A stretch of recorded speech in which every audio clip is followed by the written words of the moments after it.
Welcome to Bombay Management Association Wednesday Wisdom Webinar. Today we have BMA Masterclass by none other than Sri Yogi Shriram. And he is going to talk on elements of good judgment. All of us, right from childhood and particularly in our management education, is trained to take decisions. And the decisions will be evaluated after some time with the organizational achievements and the personal achievements also. The outcomes of those decisions will definitely have impact on the organization, and for that, time is the testimony and it is a function of time. Always the taken decisions, whether it is a good decision or not a good decision, will be decided as we see its impact on the future of the organization, team, and the individual also. Today, Yogi ji is going to talk on elements of good decision making. I am thankful to him. Being a past president, he was part of Bombay Management Association, and he still blesses the Bombay Management Association by his guidance and his suggestions. So we are very happy to have Sri Yogi Shriram today with us for this BMA Masterclass. You are all aware that we started this Masterclass keeping in mind the heterogeneity and the diverse memberships of Bombay Management Association.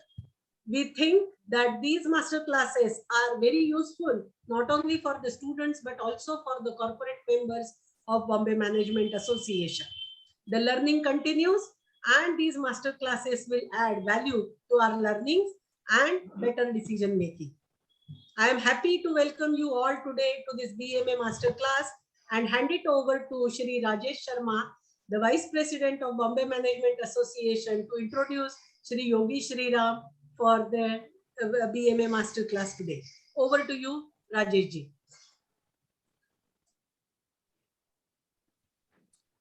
Thank you very much, Kavita ji, for setting the context. And it is my honor to introduce Mr. Yogi Shriram, who is a part of Bombay Management Association much earlier than many of us, and he has been guiding Bombay Management Association for quite some time.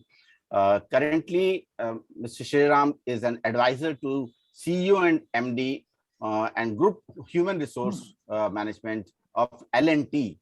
Mr. Shriram is a self-driven and focused HR thought leader with over 43 years of shaping and leading the HR function across diverse industries, right from manufacturing, hospitality, finance, FMCG, engineering, petroleum, and construction.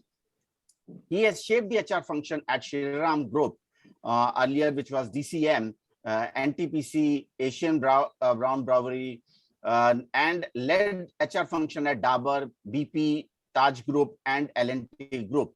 His expertise in areas of HR strategy, HR policy, senior level hiring, mentoring, senior leaders, team building, talent spotting, succession planning, career sculpting, organizational development, and talent management, and change management. In fact, Mr. Shriram is the longest serving HR leader in the country with over 43 years of continuous service in HR.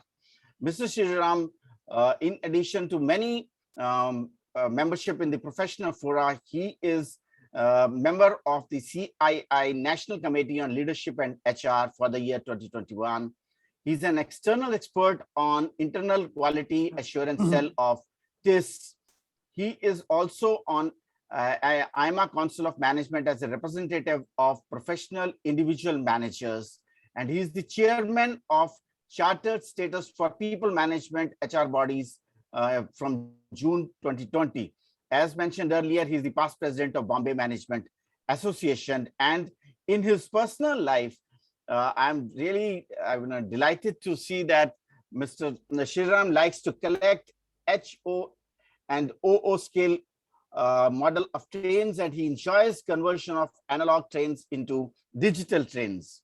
He's also an amateur wildlife photographer interested in clicking achypitriforms. I'm sorry, Mr. Shriram, I was, and owls and birds in flight, which is very, very interesting to see. Sir, over to you for an interesting session looking forward. Thank you. Thank you, Rajesh ji, and thank you, Kavita ji, for Rajesh ji for a very generous introduction, which I don't know whether I deserve, and Kavita ji for giving me this opportunity.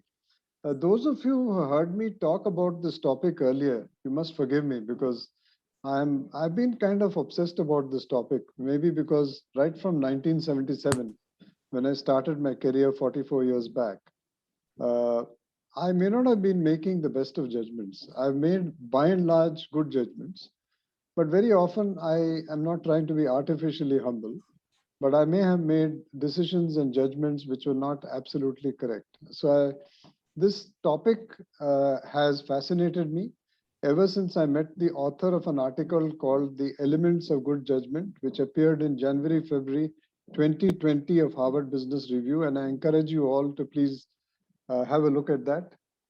Sir Andrew Leicherman is the author. Sir Andrew Leicherman, the ex-dean of London Business School, and a fascinating and a very, very wise and a very multifaceted individual. So when I met him one evening, I don't know, maybe 5-6 years back, we got talking about this topic, and later he was kind enough to remember that I was very keen to hear more and read more and learn more about this topic. So he sent me, I must have been one of the first recipients of the article as the ink was drying on the print of Harvard Business Review. So my complete gratefulness to Sir Andrew Leicherman for giving me this inspiration. And this entire chat this evening is based on his work and based on his article.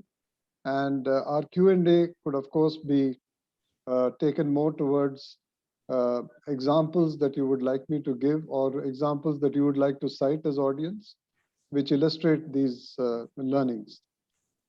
Kavita ji talked about elements of good decision making. Sometimes I wonder whether decision making and judgment are two sides of the same coin. I think they're different. I think they're different. Decision comes from the Hindi word or the Hindi word nirnay or Marathi word nirnay comes from decision. But judgment has a very, shall I say, non-exact translation in most of the Indian languages, or for that matter, any language in the world. A study has been done to check whether 50 languages in the world have a near equivalent of the word judgment, which is not about the tarazu judgment which you see in a court. It's about the ability to distinguish between black and white and find the shades of gray which are appropriate for a situation. So that is very difficult to get as an actual translation. So all we can do is to talk about it.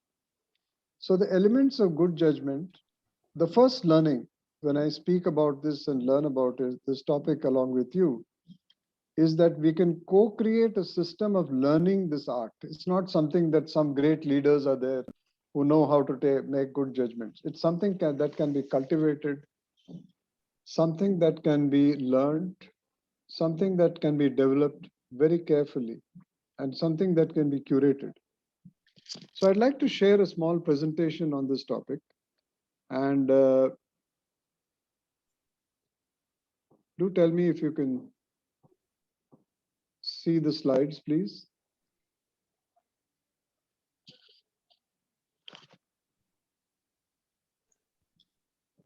Yes, sir. Right. I'll just make it. Yeah. Is it on slideshow? Yes, sir. Great. So this is the elements of good judgment, and it's about understanding what does it take to make a good judgment. That's what the entire presentation is about. Judgment is actually the ability to combine your own personal qualities. Your personal qualities are developed over years. They don't get developed overnight. So it's about combining your personal qualities with the relevant knowledge that one has picked up. And once you do that, what do you do with this knowledge? What do you do with this experience? You form opinions or you have a perception about a particular situation, and then you make a decision.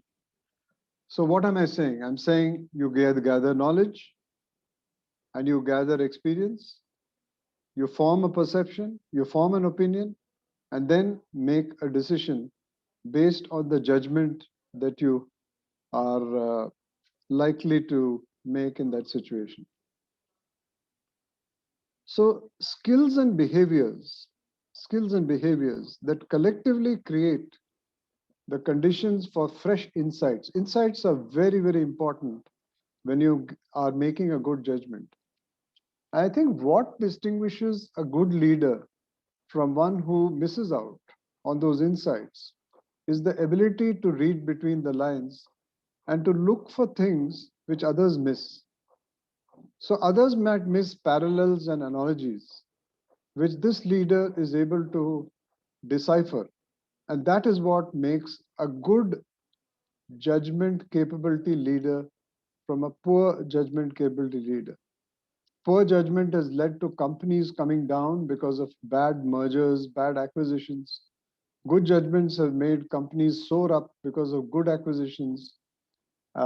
Maybe it's a question of a business judgment, maybe it's a people judgment in an interview, but it's based on your experience and knowledge and the perception that you create with this experience and knowledge, and how you're able to get rid of some of the biases, etc., that you might have, recognize them, and so on, and also put together the body of knowledge which you gathered for so many years. So the beauty about good leaders is not that they have some magic wand in their hand and they can make a good judgment just because they can, do a chu mantar or they're having a magic wand. It's because they recognize their own emotions and their own biases also while making a good judgment. Let me tell you, even an artificial intelligence algorithm sometimes can have biases baked into it. So what is very important is all of us can't be without biases. We all have biases. Biases are good, biases are bad. But if we are self-aware of our biases, if we know about how the bias is distorting our judgment, if we know that we are emotional at a particular point of time while making a judgment, then the judgment quality is likely to be better. Sir Lykeman talks about 6 elements of good judgment, which we are going to cover this evening: learning, trust, experience, detachment, options, and delivery. I hope you like this picture, Kavita ji. Rajesh ji introduced me as a person who has 2 hobbies. Indoor is trains and outdoor is photography. And this is one of the snaps I took. Anyway. It's very nice, and see the eyes. Thank you. Thank you. Listen attentively and read critically. Turning knowledge into understanding is very important while making a good judgment. You might have all the information, you might have all the knowledge, but turning that into understanding is the trick.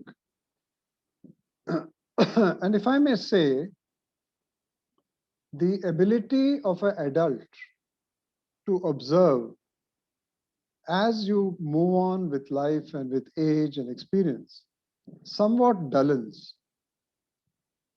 And watch a child next time, a 5-year-old child who comes to your drawing room, might be fidgeting around, but watches everything, a smallest detail, including of what kind of size of shoe you're wearing.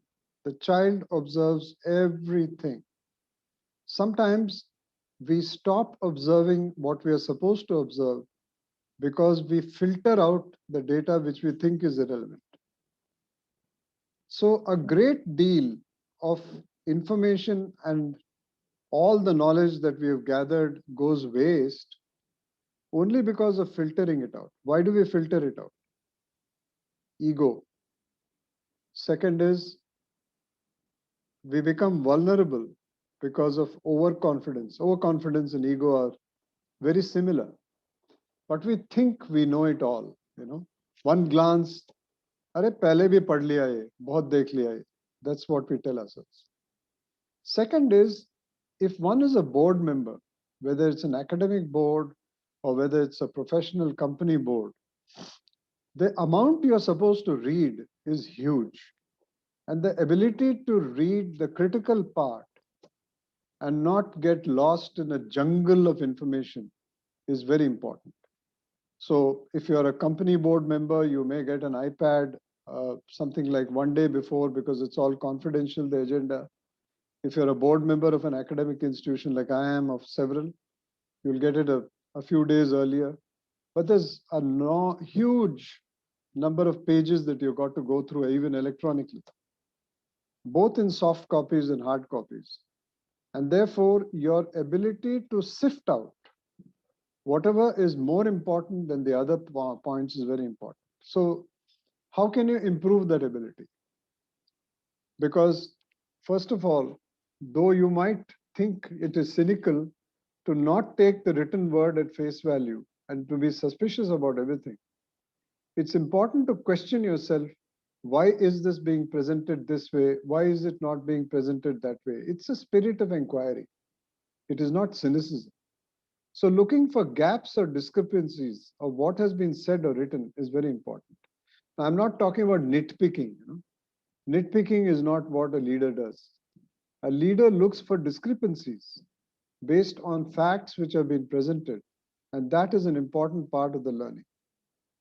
And while skeptical is different from the word cynical, skeptical is if the information seems to give a picture which is extremely rosy, or it doesn't make sense, in spite of the direction of the organization that you represent taking a different kind of a direction, then it is important to question the data yourself by making your notes on the side and asking the questions during the board meeting. It's very interesting to read in this Harvard Business Review article the story of a person called Stanislav Petrov. Believe it or not, a Russian officer in 1983 after 1983 did a BBC interview, and in the BBC interview said that there would have been a massive third world war if he had not been alert to question what was happening. And here is what happened. He was a duty officer at the USSR Missile Tracking Center. Those days, USA and USSR, then Russia were at loggerheads. And missiles were pointing out at each other's nations. They had intercontinental ballistic missiles with nuclear tips. And it could have been, I and you wouldn't have been talking at this time had that incident happened. So the Soviet satellites had detected a US missile attack on the Soviet Union. That's what Stanislav saw on his dashboard. And he asked himself, why the hell should USA attack us of all the things right now? There's no provocation right now. There's no flash over of any war or any disagreement or anything. So he did not report the incident upwards. He actually violated duty in a way by using his judgment. And it turned out that the satellites had mistaken reflected sunlight from the clouds for missile engines. So it turned out to be an absolute false alarm, and it prevented a war scenario. So therefore, questioning, being alert, and not looking at things always at face value is very, very important. Being skeptical about the information that doesn't make sense, and doing an all-round of all the facets that go into making the judgment. Malcolm Knowles talks about the adult learning concept, which is also known as andragogy. It's about the self-concept, it's about adult learning experience, about readiness to learn and orientation to learn. So it's very important that the characteristics of adult learning covers the childlike curiosity. And as a person matures, you become more and more sort of oriented to development of tasks which are or learning which is oriented to your social role. But I think it's very important when you're at the learning stage, especially if there are young adults on the circuit as we speak, to take up job rotations, to deepen your experience and learn from every situation that you can. Trust. Trust is about seeking diversity and not validation. The problem is that many leaders, unfortunately, promoters, not all promoters, some promoters, many CEOs, many entrepreneurs bring people on board who simply echo their opinion and validate them. They don't like people who disagree with them. Who likes people who disagree with them? They want Hajis. Now, at times, this may sound as if I have a bunch of cynical people around me who are naysayers, never agreeing, always, disagreeing with what I'm saying. But if these people have substance, the people who have an objection or raise a concern, it's a nuisance. Even in an EC of a BMA, if somebody raises an objection, it's a bit of a nuisance. As president, you say, oh, heck, I wanted to go ahead with this agenda. This guy is again raising a point. Of course, there has to be a discipline. But if you look for people who actively disagree with you with logic and bring people on board who are dissimilar with your reasoning and have a fresh opinion, it's very important. It's very important because this disagreement gets in healthy decision making and healthy judgment. But often we look for people who simply validate our opinion and don't really, look for diversity. Now, how do you improve this? You cultivate sources of trusted advice. You surround yourself with people who are people who might not agree with you all the time and whose advice you can trust. Okay?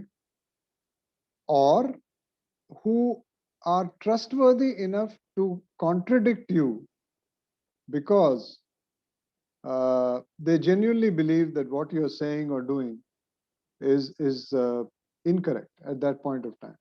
Give me a second.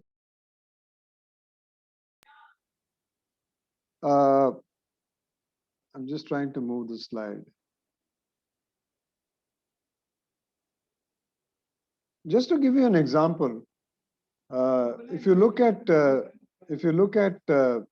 some of the work of the very, very successful leaders, Abraham Lincoln, there's a very nice book by a person called Kearns Godwin, Kearns Godwin, who writes a book titled Team of Rivals.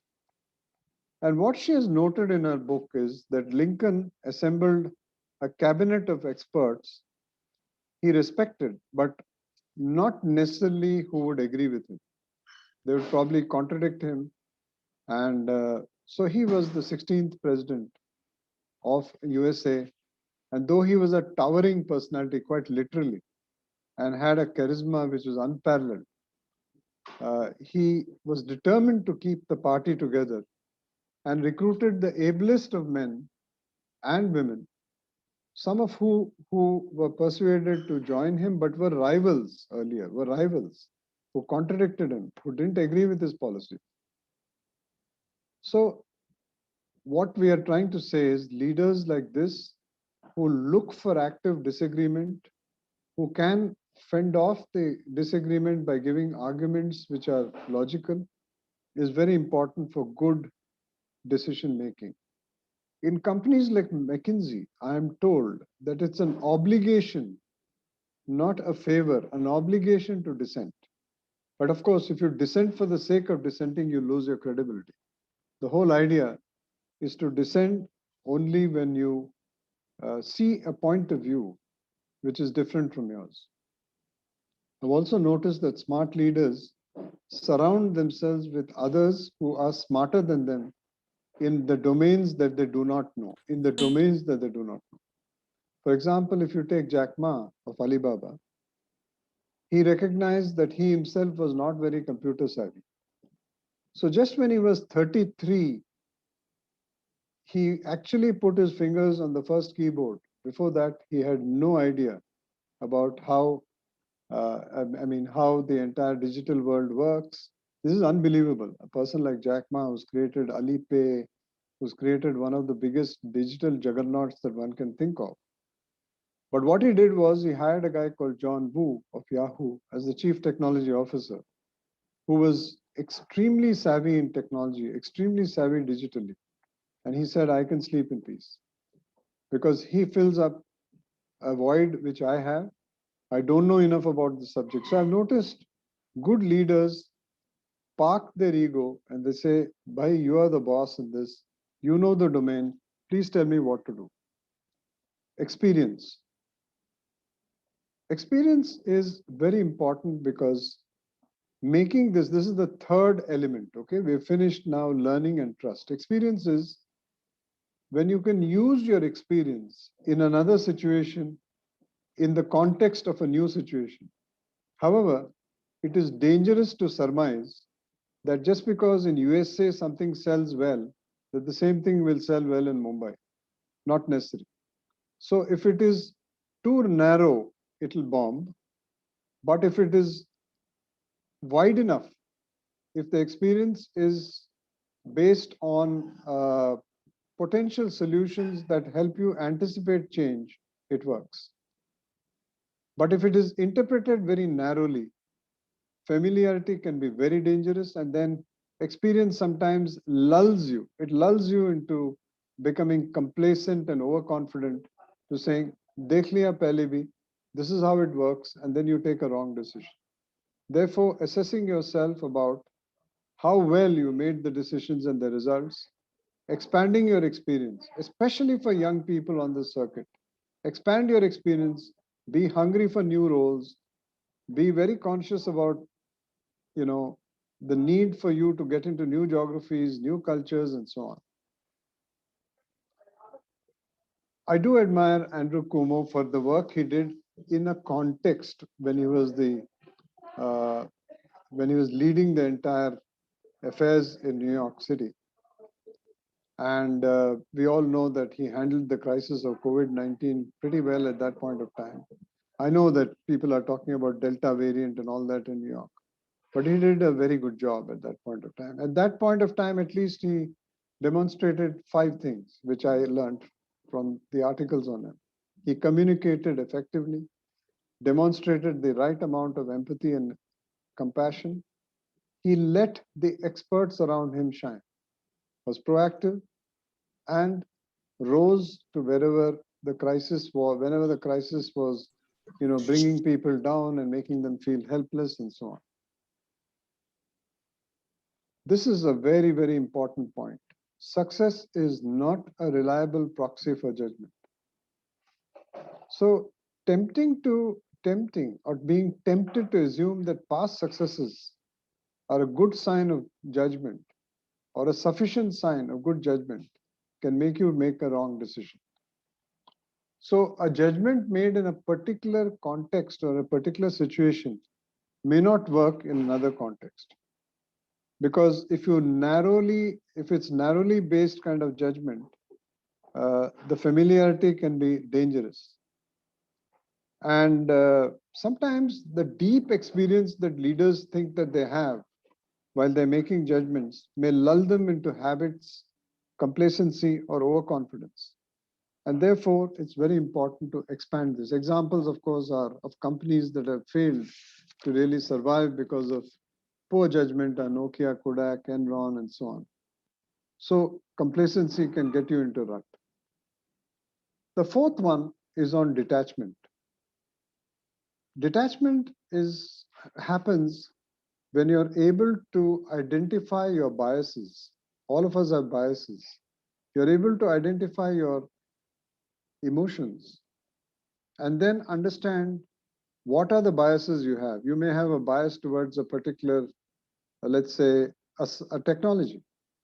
You may have a bias towards people with experience in a particular area, just because you studied the particular area. You may have bias also to an academic institution because you studied there. It could be any type of bias. And these are all cognitive biases, which means they're learned biases. We are all human beings. We keep learning new biases, not because it is sinful to learn new biases, but it's something that just rubs off with experience. You can't keep it aside. We're all humans. So therefore, recognizing what is the bias that I may be having. For example, do I have an overwhelming bias for action? I don't plan enough. Then I must have a person around me who says, Ruk jao thoda, let's examine it from all angles. So I must surround myself with people who are a little different with respect to the biases that I might have, and self-awareness for this is very important. Or I might be risk aversive. I may need somebody in the team who encourages me and says, seize the moment. Don't wait. So also an excessive risk appetite can also get you into trouble. So what are the improvements you can do? The improvements are, first of all, soliciting different viewpoints, understanding them, clarifying them, accepting them, dissecting them, and having processes in place, having people in place who can tell you, you seem to like that very much. Is that a bias that you're harboring? Now, you can't go on doing that the whole day, but it's important to start. Good leaders have this self-check mechanism. They're like good pilots, they have a dashboard saying, I seem to have an excessive bias towards this or that or whatever it is. It could be a learned bias. Just to give you a little bit of a 101 on what are the biases and what is it that we need to challenge. Optimism bias. It's a cognitive bias. Cognitive means a learned bias. And what does it do? It psychs you out to say, I don't think a negative event like this is going to ever happen again. COVID-1 हो गया, COVID-2 हो गया, COVID-3 भी होने वाला है शायद, COVID-4 नहीं होगा. No way. So the optimism bias is when you lull yourself to saying, nothing can go wrong, everything is going to be okay. Unfortunately, projects get delayed. Products don't come off the shop floor on time. Designs get delayed and people fail because of the optimism bias. There's a whole book written partly on the optimism bias by two authors who've done a lot of research, Tversky and Kahneman, who got the Nobel Prize, Thinking Fast and Slow. And I recommend that you read that. It's scary actually because it covers many biases, but the optimism bias is something which is very scary. Now, one may say that opposite of optimism is pessimism. Not really. It's just being careful, which is why companies have robust risk management processes. Attribution bias. This is a cognitive bias, again, a learned bias that refers to the systematic errors made by people. So what do? They find reasons for their own and others' behavior. They find reasons for why people behave in a particular manner. Oh, this is India. This is not going to change. Is an attribution bias. So what if you're Indian? Of course we can change. That person is from a certain state, therefore he's like that or she's like that. Can't change. Or that person is from a particular industry. Can't change. So people try to backfit to find reasons for their own and others' behavior based on what their beliefs are. And those beliefs can be completely wrong. For example, you might attribute the crazy way the stock market is going in India to liquidity. I don't know what the truth is. Maybe that's a bias. Maybe it's true, maybe it's wrong. But then just to fit what you think is finding the reason for what others are saying and what you're saying and their behaviors, you try to find out. Confirmation bias is very close to attribution bias, but a little different. It's the tendency to search, actively search. One is the event happens and then you you justify it, that's the attribution bias. But in confirmation bias, you actively look for information, you search for information that conforms to what your personal beliefs and values are. And then you tell yourself, see, look, I told you, this is how it is. I was smart enough to find out. So confirmation bias is again very dangerous. And I think it's important to keep correcting yourself and asking yourself, do I have that bias? And of course, unconscious and implicit biases, when you hear about diversity and inclusion as a topic, you would have heard plenty about it. Many of us don't even know the kind of biases we have. So therefore, discussing as an organization, what is the bias that the organization has? Because the organization bias rubs off on people also. Introspecting deeply that I've grown up in a particular environment with a particular setting. Do I have a bias towards this? Is there something which I don't know? Ask people around you. The people who are your best friends are the people who will tell you about your implicit or unconscious biases. Everything may not be negative, but they'll tell you both, and you decide what is positive, what is negative for the context.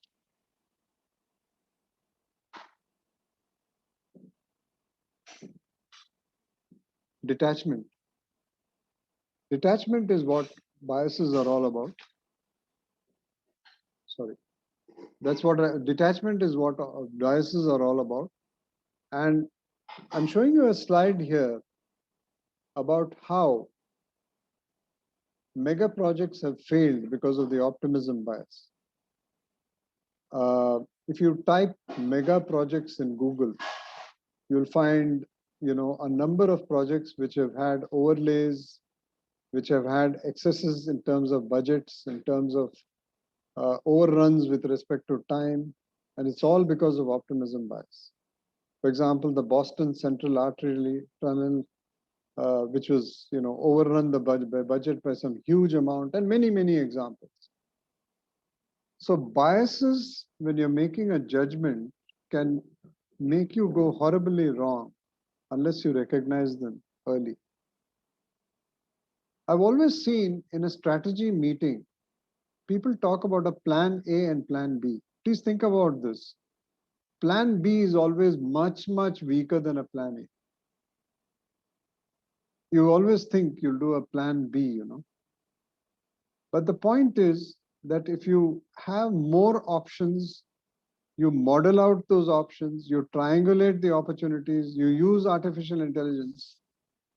And unfortunately, most of the time, we're quite content with a plan A or a plan B, and we don't generate enough of options. Obama was famous for asking a question. Can you please tell me what the third or the fourth option is? And tell me the pros and cons of each option. In making judgments, it's very important to systematically go through each of those options. We want to hurry many times. I've seen, even in meetings, the last few minutes we rush through decisions, don't we? Time or away, let's get on with it. I think it's good to postpone the decision if it's an important one. It's important to press for clarifications on information which is sketchy and poorly presented. It's in haste, you may overlook important facts. You might be overconfident, and it might be just get on with it, get on with life. And you might not hear that small voice in the room, which talks about a radical option, which is a different option, just because it doesn't seem, fitting your model of thinking, your model of decision making. Even during the 2008-2009 financial crisis, President Obama asked Gaithna to explain why he wasn't considering nationalization of the banks. Great leaders like Obama always ask these tough questions. Are you confident this is going to work? Can you reassure me? Why are you confident? What are the choices? Are there more options? And good leaders when they find that there are only two options and one is really bad, ask for the third one, ask for the fourth one, because that encourages people to think of options that match the first one. It's easy to park your, the second one which is poor. So therefore, while other options always exist, such as doing nothing, parking a whole idea, or doing a pilot, it's very important to keep asking yourself about those other options. And good leaders, for making good judgments, get into a habit of generating multiple options. The last one, in terms of the elements of a good judgment, is delivery.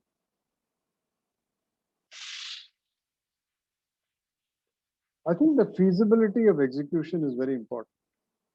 You might make a judgment on an idea which is completely infeasible or completely impractical. I think the companies like mine, of course, are very, very conscious about implementation challenges. Those are very important. Implementation challenges can happen whether you're building a tall statue or building a flyover or building a bridge or whatever. But the feasibility of execution sometimes is challenged because of the aspiration one has. Sometimes there's a visionary person in the company who says, we need to chase this, and it fails in the market just because there's a visionary who's talking about it. So delivery is very important, and the courage to tell that, the so-called charismatic, larger than life leader saying, I think what you're saying is impractical. I don't think we can get this off the shop floor in 1.5 years. Thinking about the risks of implementation and making sure that you have a robust risk management process and going through the entire judgment process. Now, you may say, every time you may not have the luxury of time, but in most times, let me tell you, we have this artificial sense of urgency, which need not be there. I mean, you can always postpone a decision by 24 hours. No heavens are going to fall.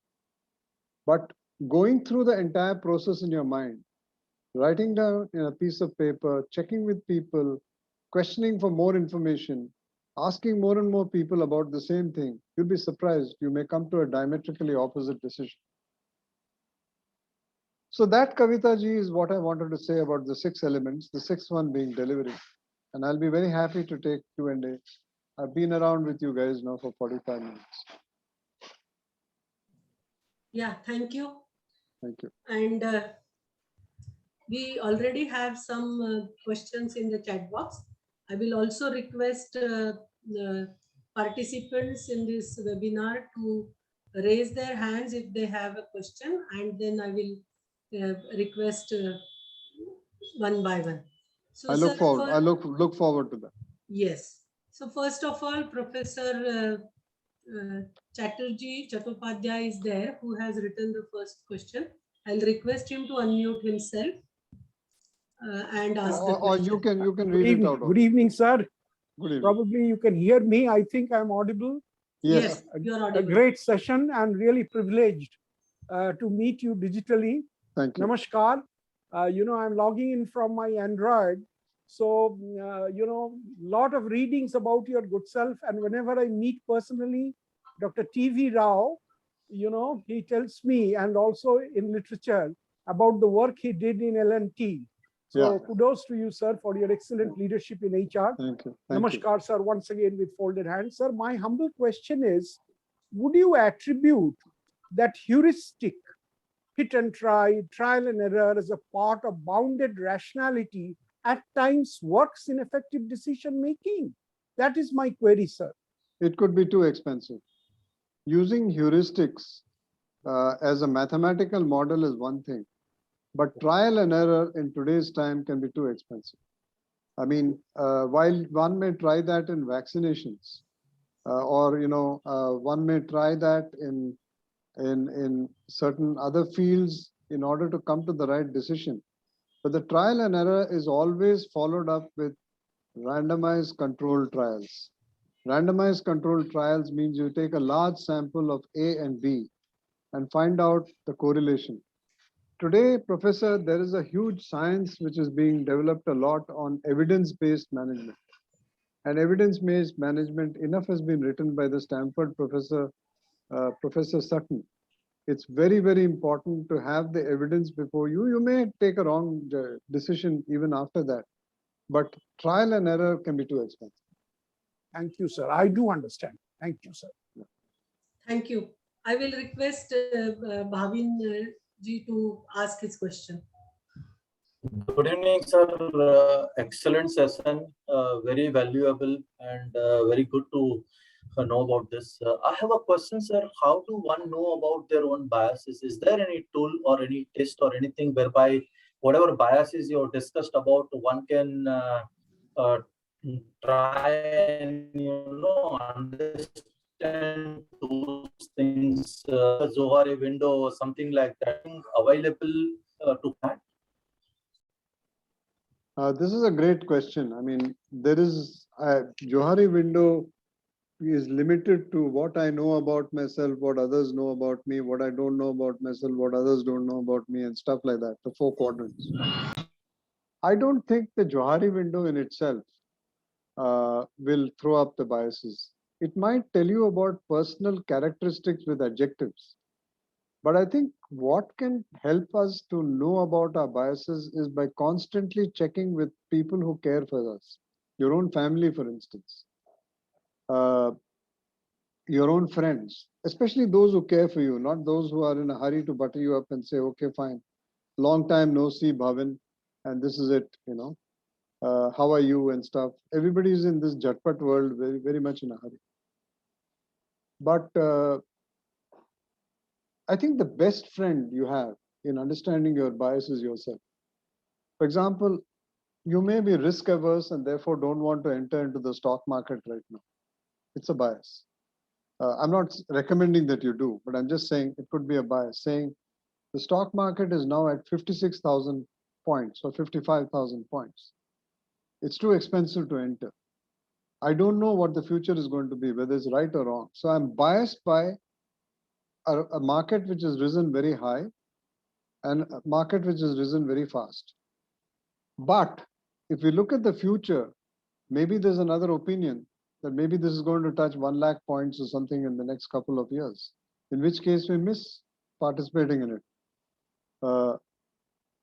And we then go by theories of, you know, age minus 100 or 100 minus age will tell you the amount that you should put in debt, how much amount which you'll put in equity. These are all biases, if you ask me.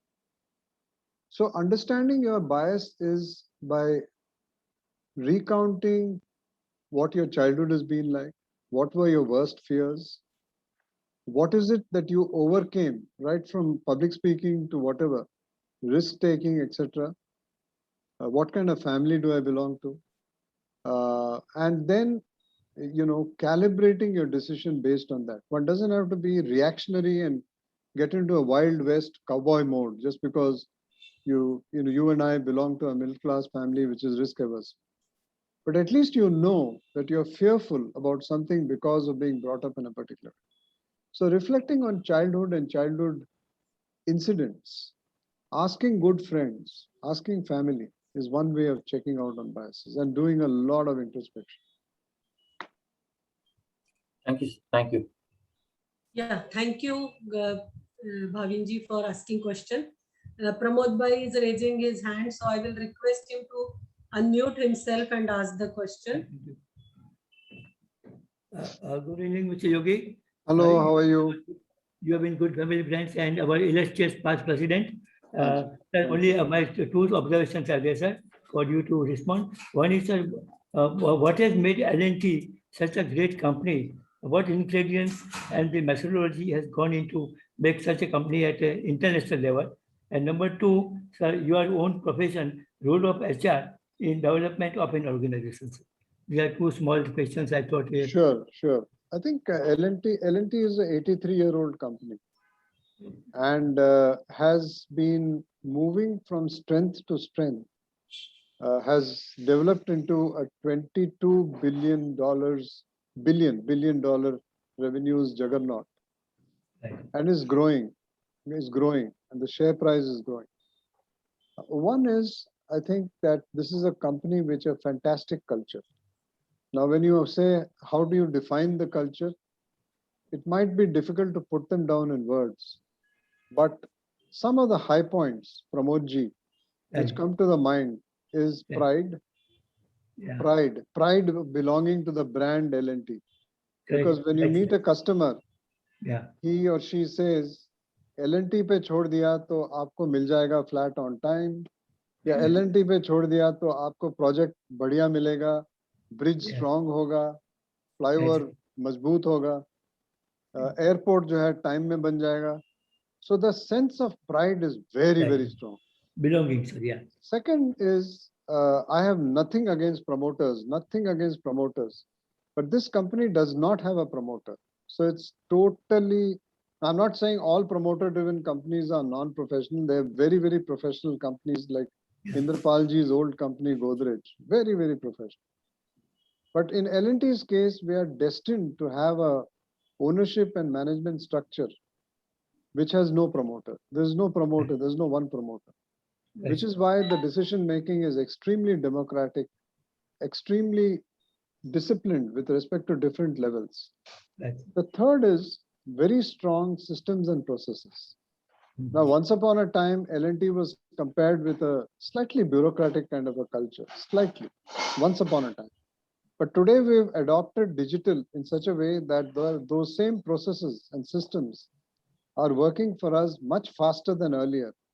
And therefore, while you have the robustness of good systems and processes, you also have the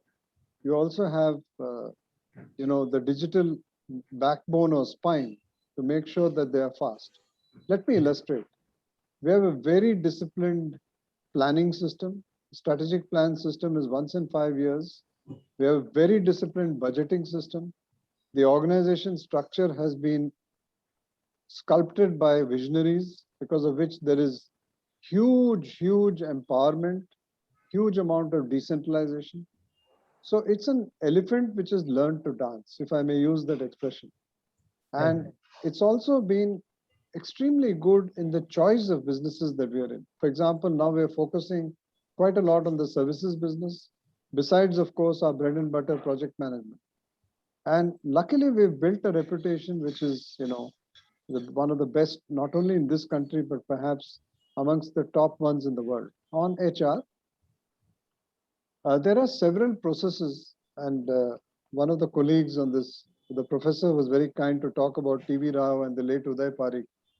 So this company has a legacy of very strong HR processes. I only added to some of them. I can't profess to do everything here. But some of our signature leadership processes are like the performance appraisal system, which is called FAIR.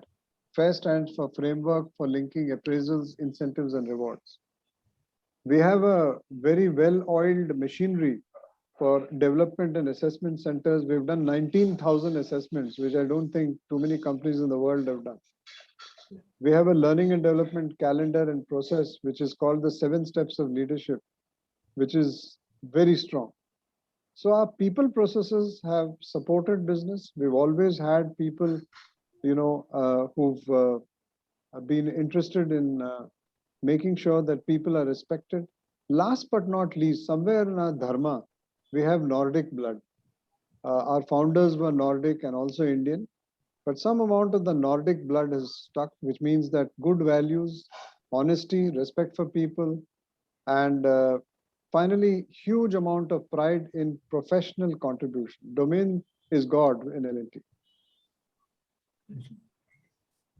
Thank you.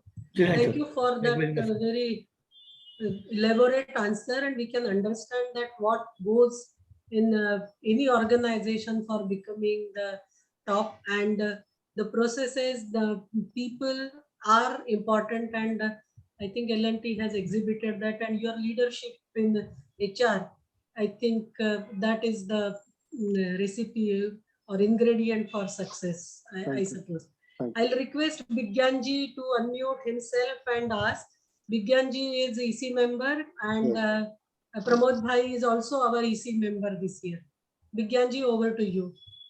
Thank you so much. Thank you so much, ma'am. Thank you, And sir. excellent talk by you, Yogi sir. In fact, I find it every time you speak, I find it so hypnotic.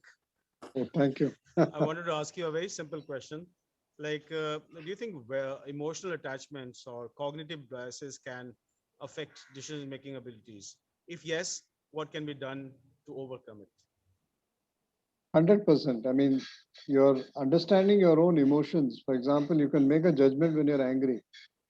You can make a judgment to resign from a company when you're angry. I think to step back and just like an email response, sometimes what happens is if you receive a nasty email, you immediately want to reply to that email saying, "Isko dikhate hain yaar. Ye mere ko dikha raha hai, main bhi dikhata hu." But parking that in your draft mode, sometimes you may even erase it. So taking time off and understanding what is between the lines. Why is this person writing like this? Has the person misunderstood? And picking up the phone and just talking about it is very important. So therefore, I think discussing the matter and getting 3-4 opinions before you jump in is very important in a judgment. People, as I said in my talk, have this artificial thing that, kal decision lene ka hai. I don't know why they set themselves this artificial deadline. There is no deadline. There may be no deadline. Take your time. I mean, life is not going to change tomorrow so fast. And then make the decision. So therefore, I think understanding your own emotions is very important. And no one is, no one is saying that suppress your emotions. If you're angry, channelize your anger in a particular direction and say, I am making a judgment that I will not join a certain type of a company with certain type of values. Okay, make that judgment and stick to it. But don't be carried away. That's what I'm trying to say. Similarly, biases, we've talked about it. Once you read about it, learn about it, there are also instruments, but the best people who can tell you about your biases are your closest friends and family.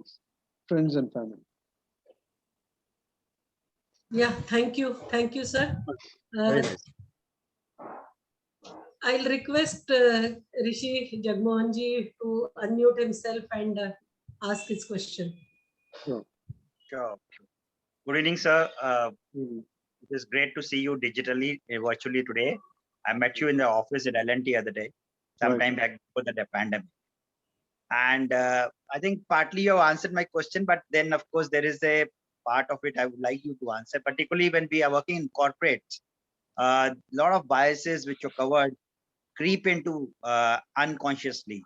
And the one of the bias comes is that if I have one thing has worked now, it will work again. It may not be true, but it is a bias which I am working on. How to ensure that that biases do not creep into my DNA? They will, first of all, recognize it that they all the time creep into your DNA is very important. They creep into my DNA all the time. Let's take a simple example of diversity, and let's take gender diversity, right?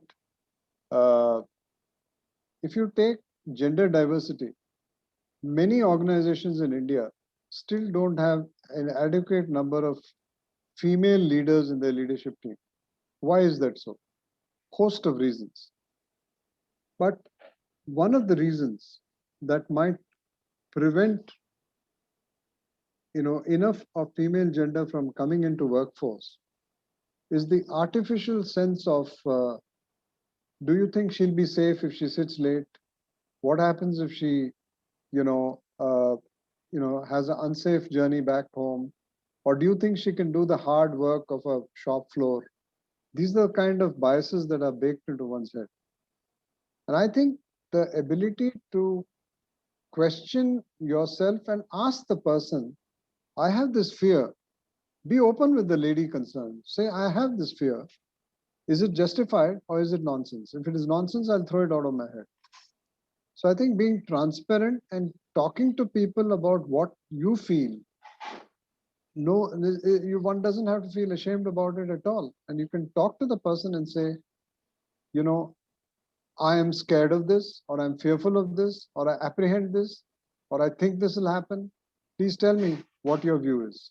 The person may just turn around and say, I think your fear is misplaced. I can look after myself enough. So recognizing what is that bias, talking about it is very important. Most of us do not have the courage to talk about our biases. First of all, we don't know whether it's a bias or not. But at least talking transparently about what my inclinations are, what I think works for me, what I think will not work for me is very important.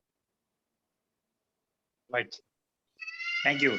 Yeah, thank you. Before we proceed to the next question, I will request all the participants to keep the videos on. We are very fond of these BMA smiling moments. And for that, we need your picture. So please keep your video on for some time and the secretariat can take the pictures. I will request Shripat to unmute himself and ask his question. Thank you, Kavitaji. Good evening, Mr. Sriram. Pleasure always to listen to you. I was going to ask 3 questions. You have already covered one of them, so I'll ask the other 2. One question is, there is a debate between what is good for discovering one's biases, obviously self-reflection and performance feedback, versus structured feedback such as psychometric tests. So the question is, what is your view with your experience about psychometric tests? Do they usually work? Are they a good idea? And the other question is about Afghanistan. What would be that monumental miscalculation that such a complex decision-making machinery went so horribly wrong in calculating how far would that government last? So those are 2 unrelated. Sorry, repeat the second one again, please. The second is that presumably there would have been a very complex decision-making machinery on the American side. On the American side, as to whether the Afghan government will last against the Taliban. The perception is that they went horribly wrong in their calculation of whether that government would be resilient. They misjudged it. So I thought I will bring that in here as to what you think about it. But the first question is simply about what you think about psychometrics. On psychometric testing is actually, these are mostly preference tests.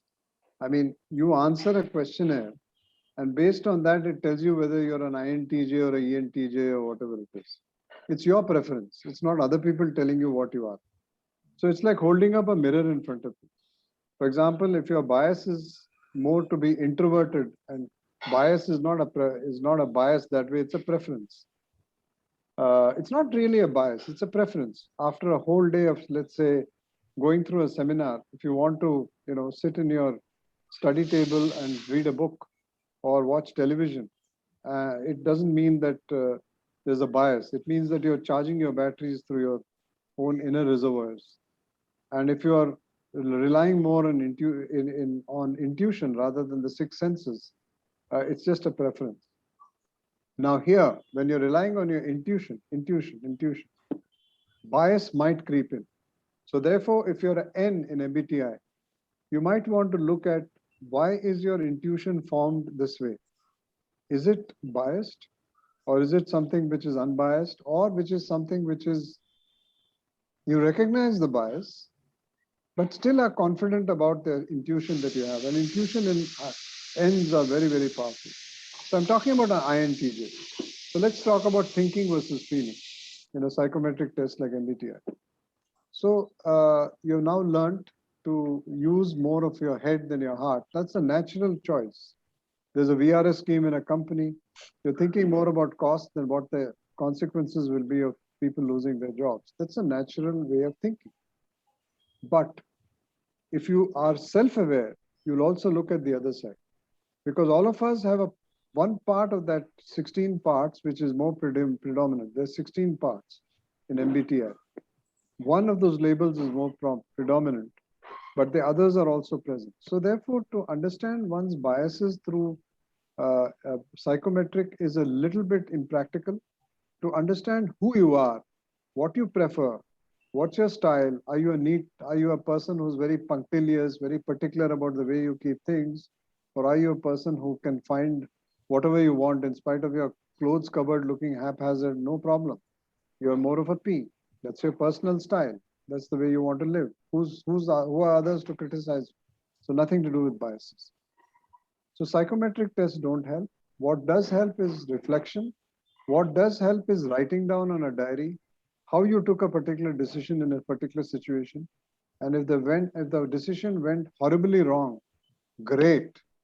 Please write the learning down instead of cribbing about it. Arey yaar, wo to galti ho gaya. Please write down what went wrong.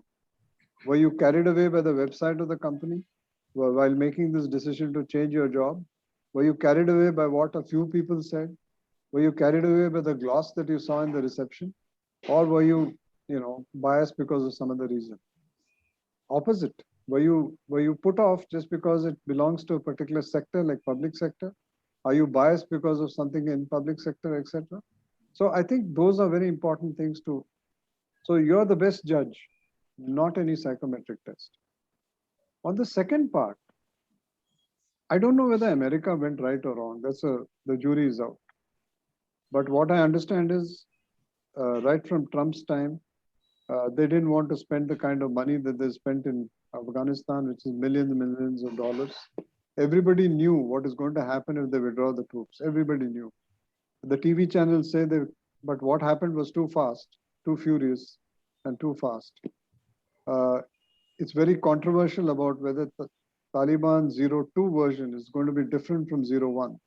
It's too early to say. They promised a lot of reform and they promised a lot of things. Jury is out. Let's see. All of us are crossing our fingers.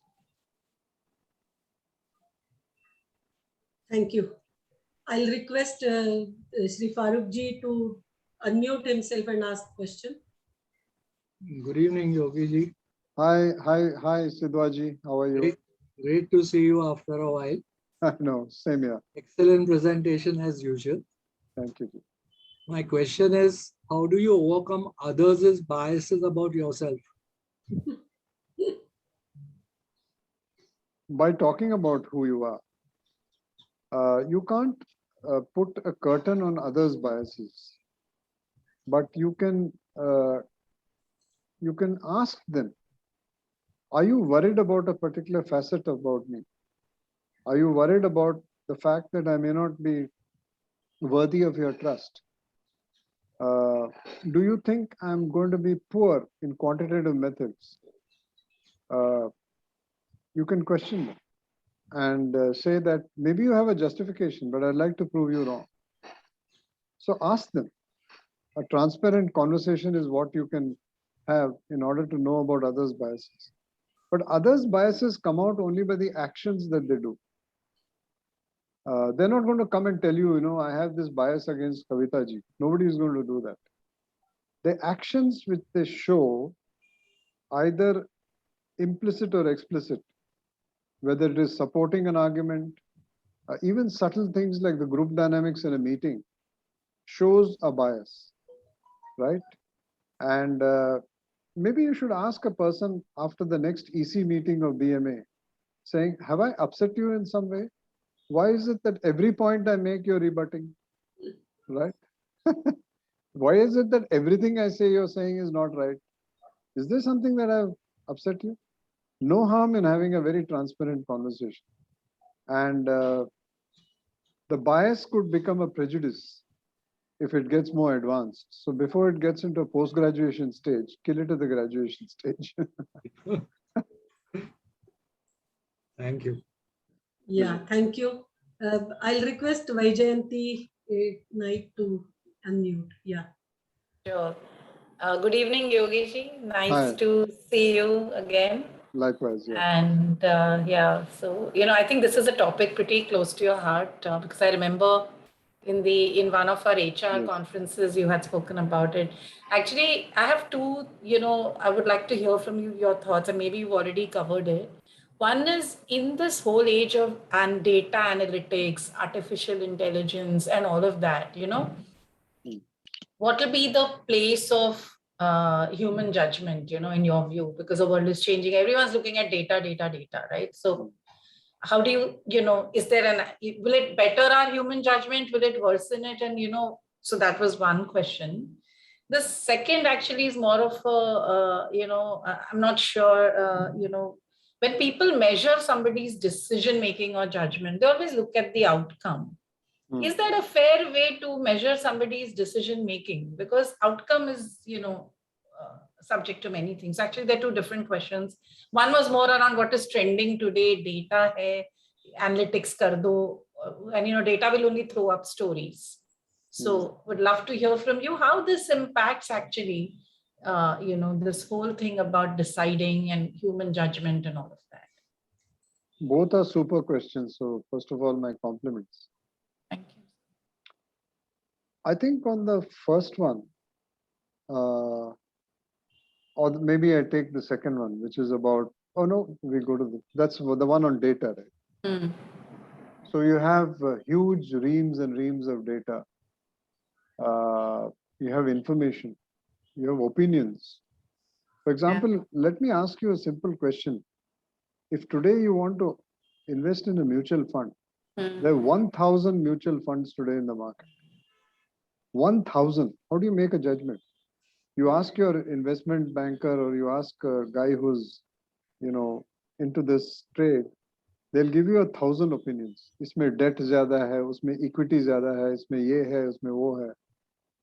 Finally, it's you, the consumer, and me who has to make the judgment. So does data help? I think it helps a lot. Using AI algorithm, it helps a lot, but becoming a slave to that is a bad mistake.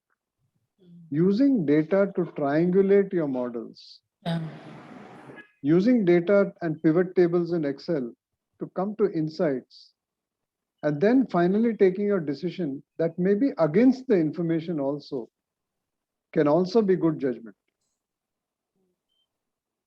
When to declare, for example, a cricket team when it's playing against the other and dominating. Do you make 600 runs and declare? You might end up with a draw. Or do I declare after 300 runs because the bowling conditions are fantastic and Shami and the other guy are taking wicket after wicket? Should I take that risk? It's judgment. The data will say 300 is too small a score, though you have 50 runs or 100 runs more or whatever. Should I follow on? Should I not follow on is all judgment. So I think data has limitations. Algorithm has serious limitations. Your own bias can be baked into the algorithm. Let me give you an illustration. There is a software that US uses or used to use called Compass. And Compass was used to decide who amongst the prisoners should be given parole and who should not be. They found that there was an implicit bias against the colored people. So your algorithms, unless they are properly tweaked and improved from time to time, can make you take horribly bad decisions. So yes, data is important, knowledge is important, but being a slave to the data is a bad idea. Finally, you have to use your own, your heuristics in your mind and your experience and so on. The second one was on, what was the second one on? Second one was, most people, yes, on measure. outcome based. Outcome. Yeah. So a judgment which is made where the decision is wrong, but the process was great. Unfortunately, the person making the judgment is not going to get claps. The fact of the matter is that in most companies, most organizations, most economies, most countries, the poor judgment is greeted with a failure of the leader. However, having said that, I think a good process, if used, is likely to lead to a good judgment. One has to have faith in something. But it's a great question because if you tell people you failed, let's say your investors, मैंने बहुत बढ़िया process use किया but fail हो गया, wrong judgment कर दिया, the company is losing, then of course you won't be forgiven. Take for example GE. They made two judgments. More specifically, there was one of the CEOs, he made two judgments that went horribly wrong. One was the hydrocarbon company which they took over called Baker Hughes. Baker Hughes is an engineering company in hydrocarbon space. Not engineering, it's a drilling services company which competes with Halliburton and Schlumberger. They went horribly wrong. Then they took over Alstom at a price which was absolutely, very, very high. Now, this is all hindsight. Okay. Now, Immelt is a brilliant man. He's not a person who's, irresponsible or a person who doesn't know enough about how, the corporate world works. He must have done a huge amount of analysis. His aides must have done a huge amount of analysis. But with all the data, it was a bad decision. And, GE lost a lot of share value and so on. So I think the ability to smell that risk, it's a very, unconventional term I'm using. The ability to read between the lines, the ability to spot what is happening, I don't think any computer can substitute. It's a field which is got too many things. Though people say that AI can substitute even that, I don't believe it. Because there's emotion involved, and unfortunately, AI is not open to emotion. I mean, look at the energy that we generated with our champions who came back after the Olympics. Can any AI model replicate that? No, it can't, because the emotions behind it, the encouragement to the javelin thrower, the encouragement to the women's hockey team and the men's hockey team is something which is very, very intangible. No amount of data and algorithm will tell you about that. So you know what to do in the next Olympics. Before that, spend more money on your sportsmen, give them a good diet, pick people who faced adversity, who didn't have the facilities. This no AI algorithm will tell you that somebody worked with a tuta puta over danda and then learned hockey and became a world champion. Look at these people, they're admirable. So I don't think it comes through an AI algorithm. Depend on your hunch?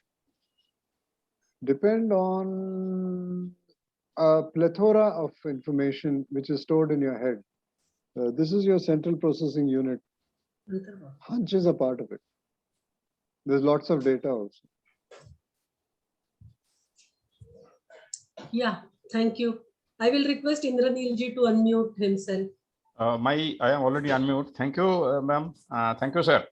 My question is slightly different. I mean, I do not know whether it will be appropriate to ask you at this phase, but see, I am doing some amount of study on office politics. This is something, very, very interesting topics I felt, according to me, because all of us talk about politics, but do not talk about it openly. And it is almost a universal fact that sometime or other, all of us are involved, either taking part directly or indirectly in office politics. Now, according to me, that opinion bias plays a very, very important role in office politics. So I would like to know your opinion, whether opinion bias can trigger office politics or not. So that is my fundamental question. Yes, sir. So short answer is I'm the wrong guy to ask that question, because I'll tell you why. I'm very, very poor in getting involved in politics. Most people who know me and my reputation for 44 years say in the market that I'm very straight facing, sometimes come out as too direct. So associating me with politics is very difficult. But so sir, you are the right person. Then you are the right person, because office politics is reality. But I think but I think I understand the politics. I'm not so stupid not to understand the politics, but so I don't get involved. So therefore, the first part of your question, unfortunately, please don't put me in your sample for asking the question. Okay. I don't know the answer, and this is not artificial kind of humility. I really mean it. Okay, sir. Fine. Thank you, sir. I will request our past president, Shri Indrapal ji, to give his comments. Yogi ji, you have covered almost every aspect of good judgment. But one decision that I have failed to understand is our earlier decision of demonetization. So what do you think, despite all that good that our PM wanted to do, all of us, all the people in the ministry and, general, his advisors and everyone, how did we take such a decision and unleashed such a lot of misery over, thousands of small people, daily wage earners and the like and so on? So what do you think would be the factors behind such mega decisions taken without any adequate consultation? And if you have recently read the Justice Ramanna's comments, the laws are being passed without adequate debate. So that is what Ramanna was lamenting about. That's very right. What you said is absolutely built in. But how do we, why this does not get corrected? You know, how come this sort of thing of few people's wishes are getting carried out despite the checks and balances being there, are being there in the place? Actually, Indrapalji, the answer is implicit in your question. Because obviously the consultation could be better, and that is what the accusation is today, that the consultation has to be much more, whereas the current ruling party says the opposition is unruly in parliament and not enough of space is given for them to present a point of view and stuff. So the debate is still going on in the television channels and the jury is out. But on the points that you made, there are enough of economists who have given their opinion, Dr. Raghuram Rajan included, on what was supposed to be done, what was not supposed to be done. All I know is, and I'm not being politically right based on what Mr. Indraneel Ghosh asked me a few minutes back. I think in the long run, most of the measures that the present government has thought of is in the right direction in the long run. How has it been implemented? That's a big question mark. Has it been implemented in a ham-fisted manner, too soon, too fast, without enough of debate, etc., is a different matter. But all of them have intentions which are laudable, and previous governments too talked about these in one way or the other. So it's not new. It's just that these people, went about doing it rather quickly. And as Justice Ramana says, maybe a more wholesome debate would have made it much more, shall I say, acceptable. So you are adding that an act of adequate consultation to arrive at a good judgment. Good judgment also includes the timing and the implications. And say, for example, I mean, I'm not an economist, but my reading is that demonetization thing, it set off our country's growth by at least 4 years, last 4 or 5 years, even before the COVID, we've been sliding down. And now it's a great uphill task to pick up, and come to the normal rate of growth. So sometimes the gravity of decision at very highest level or at the business head level, etc., is much beyond the understanding of one particular person, the complexities. And therefore, what you have advocated, that the group decision, more deliberation, slowing it down, not having a sense of that false urgency, etc., can go into improving the judgment at last. But who is to tell all this to the powers, that we to listen to this? So Indrapalji, I'm more used to corporate life where people are not elected into position. They earn their position because of promotions and career development. And most of them who come there, including our current CEO and managing director and also our chairman, are people who have always respected diversity around them, different opinions around them. And even if they disagreed with that person at that point of time in a group meeting, I've seen that they ring up that person later and say, you made this point during the meeting, can you say it again, please? That's a signal to say, I respect what you're saying. And they've actually changed their minds. So therefore, I think the humility to listen to people around you is extremely important, and not practicing hubris and dismissing what they're saying. Luckily, I've been very, very lucky and fortunate and blessed. I've worked in companies and with leaders who always had that characteristic.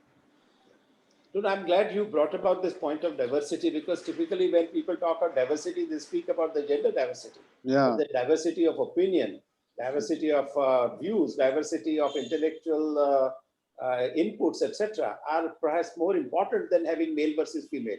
What if you ended up having 50% female managers and they're all selected on the basis how they think like men, which is more likely to happen because confirmation bias, etc. In fact, one of the most common biases when you're interviewing people is to look for sculpted models like yourself. Yes, yes. If there's a person who's very different from you, you probably will end up rejecting that person. And that's the stereotype that we need to be very careful about. No, I mean, this is a very valuable session, I must say, for the senior managers. And it's also a huge amount of examination of the self. What is my emotional world, and how do I decide? What do I value, not value, and so on. So I think it's nice to bring that internal world upfront, outside for people to reflect upon as to how we decide. So thank you so much, Yogi, as usual. Pleasure, highly pleasure, professional talk.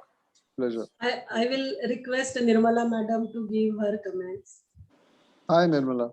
Hi, Yogi. No, very interesting. I'm kind of guilty of the optimism bias, so I've been mulling about I thought you were kindness bias. Oh God, I've been so mulling. It's like a whole hard hit on my head. You have said it's a very serious bias, so I have to, really reflect on that. But continuing where what IPS had said was, this whole thing of improving society.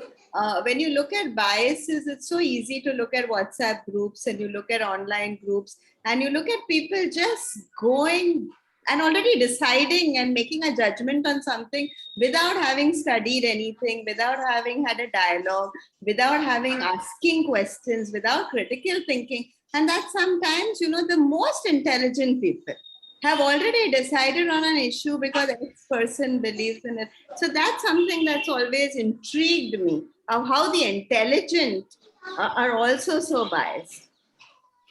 So I think, you've been in HR for a long time, Nirmala, and done lots of training. There's an expression that people get rewarded for thinking on the feet, isn't it? Oh, he's quick, she's quick, he thinks on the feet. It's equated to be smart. But according to me, it's sometimes stupid, because if you think on your feet, you may miss out on a whole lot of things. And then you learn to be impatient, The so-called impatience may get you into a soup. The second is that, like I made a mention when I talked about the 6 elements, as you become more and more successful, it's a trap. It's a trap because you feel that success is a proxy for future success. And sometimes you might go horribly wrong. But questioning yourself with a beginner's mind is very important. Listening to that small voice around you is very, very important. So I think it's an amalgam of humility, not getting carried away, being, grounded is very important. And some of the best leaders I have worked with are always grounded. They rethink a decision, and before they implement it, they put it through the sieve of asking 2-3 others who they think may have an alternative view. And finally, they take a call. But some of the stereotypes that we have about decision making and this quick on the feet stuff and being a bit of a cowboy and taking a fast decision and saying in a flash he or she decided this is seldom rewarded in the real world. You might go horribly wrong. Today's world is full of ambiguity. Full. I don't need to tell you that. We don't know when the next attack or whatever is going to happen in terms of infection. We don't know what variant is going to happen. It's full of ambiguities. In such a situation, I would say leaders need to be even more humble than before. And I think collecting data, collecting opinions from a plethora of sources is extremely important. And finally, you do what is right, but at least listening to what has been said, listening to patterns, by the way, listening to patterns is very important. And that needs patience. Yeah, thank you. Thank you. Yeah, thank you. I'll request Madam Chaya Sehgal to give her comments. Good evening, Yogi. Good evening, Hi. all. Hello, Chaya. Hello. It's been a delight to sit through this session for the last 1.5 hours, and taking from where Nirmala left, I did realize that I too am probably guilty of the same optimism bias. And then there was a question which I have been wanting to ask you, Yogi, that a leader,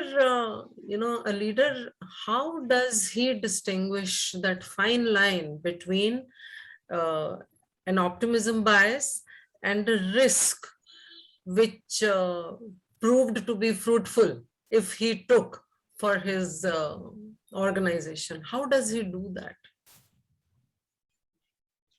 By going through, first of all, the decision needs to be tossed in a table with several people who may not think alike. That's very important.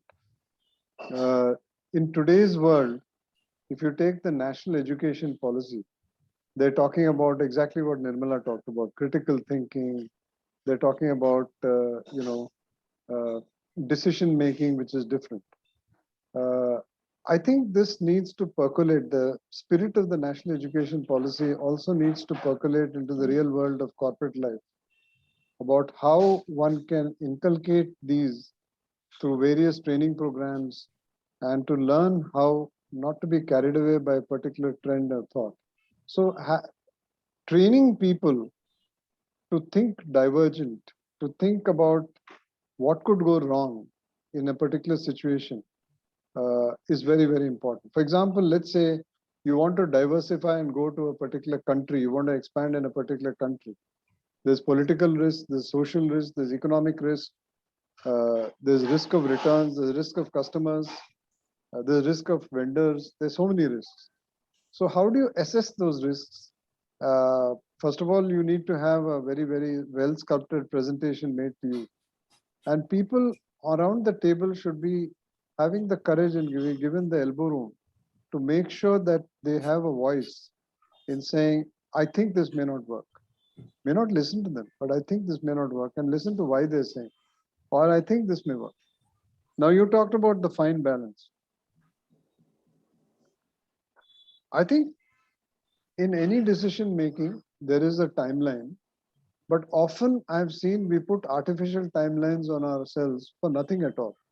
Every decision, if you take a decision 2-3 years after you're supposed to take the decision, is a waste of time. But while one need not linger, taking sufficient time for it and then saying, okay, I've discussed all the facts, I've discussed all the facets. Now enough is enough, let me go forward. Now here is where there's an important point. There may be still a lingering doubt which keeps bugging you, Have I really gone through everything? Have I really thought of everything?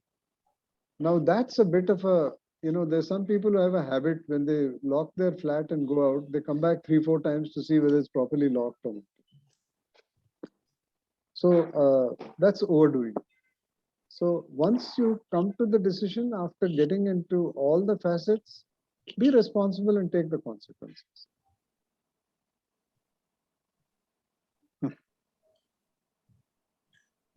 I think this discussion is very engrossing. We are at 6:33. I think Kiran sir wants to say something. Oh. Please unmute yourself. Good evening, Yogi sir. Very, very clear presentation, very impressive discussion. Most of us, I think me included, are guilty of optimism bias, because whenever we wake up in the morning, though we know that we're going to die someday, we don't believe that it is today. And we go about all our course as though we are going to live forever. So having said that, sir, you time and again you brought in this element of saying that you have to give yourself time, take a pause, keep looking at the factors. If you have that slight element of doubt in your mind, to give it some weightage before you finally take the plunge. Unfortunately, sir, if I look at it from the other perspective, the world is always going to be uncertain. It's going to be full of ambiguity. And at some point of time, I have to take that plunge no matter what, and no matter what the results are going to be at the end of it. Yeah. So do you feel that when I do that, it's an element of bias in what I am trying to achieve? That's my question. Sorry. So I will reduce this question from a very philosophical plane to a little more practical plane with your permission. Supposing you are bidding for a project and we are into project management. I think the ability to go through the contract and look at various facets of the contract, which if they go wrong can, result in liquidated damages, can result in delays, areas that could go wrong because there could be vendor delays in supply of material. Those are the kind of things which are very important to anticipate in order to recognize the optimism bias. Optimism bias is when you say, nee, the 100% that source is going to work and the vendor is not going to ditch us, nothing is going to happen. You don't have to think of all the force majeure like earthquake, floods, pandemic all the time. But factoring reasons for the delay, factoring what can go wrong, factoring the fact that there is a very narrow road through which your equipment has to pass. For example, Mr. Sidhwa and I know about heavy engineering equipment. And what you need to factor when you're transporting heavy engineering equipment is making sure that, the passage of that particular piece of equipment, it may be a large column or a reactor, is safely, transported by road or through the Tapti River or whatever it is when the tide is high enough. So making sure that things do not go wrong, planning to the T is very, very important. And that's what optimism bias prevents. And if you've read the book called The Goal, which is basically on theory of constraints, extraordinary amount of time is spent on planning, only because the authors feel that being optimistic that nothing will go wrong can get you into a soup. You can extrapolate this practical example to real life. I'm not too good at that. Thank you. I mean, to philosophy of life and, how long will I live and all that stuff. That's a very different debate. And maybe that will deserve a different forum. Yeah, I think the questions and the comments can keep on going, but we already are at 6:37. I am very happy today that we have so many of our past presidents who are here to grace the occasion. And thank you, Yogi ji, for this excellent session that we had. I am sure all the young students who are with us today will realize the decision-making process is not that superficial. It actually goes down to many layers of your mind and your heart too. And always we will see that the decisions that we make, the result is not instantaneous. It will always be function of time, and the time will decide whether it was right or wrong. We'll stop here. But before we stop, I must thank all our past presidents who are here today with us. Professor R.S.S. Mani, Indrapal ji, Nirmala Madam, Chaya Madam, Ramakrishnan ji, MD Agarwal, and the EC members who are with us. Rajesh ji was here, Kiran sir, Jagmohan, Vigyan ji, Indranil ji, Vaijayanti, and Pramod bhai as always. So thank you all for being with us today. We will have on 20th the insurance conclave, and we have a great line of speakers from insurance industry for all of us to understand different facets of insurance. I'm sure. I would like to add one line. The word yogi is always with picture of knowledge and all that. You have seen the minister in UP or elsewhere, like Narendra Modi also yogi. Same way our yogi also. No. Yes. But whatever, I'll tell you one secret, Pramodji. If at all this presentation went well, it's because of plenty of poor decisions that I've also made. Maybe in my personal life. No, it's excellent. And sir, I would request my president to circulate your note to all the youngsters and the new companies and the schools and colleges so they can have sharing of the information and knowledge which your expertise, which is immense. Thank you. Thank you very much. Pramod bhai, all these sessions are on our BMA YouTube channel. I request everyone to log on to those videos.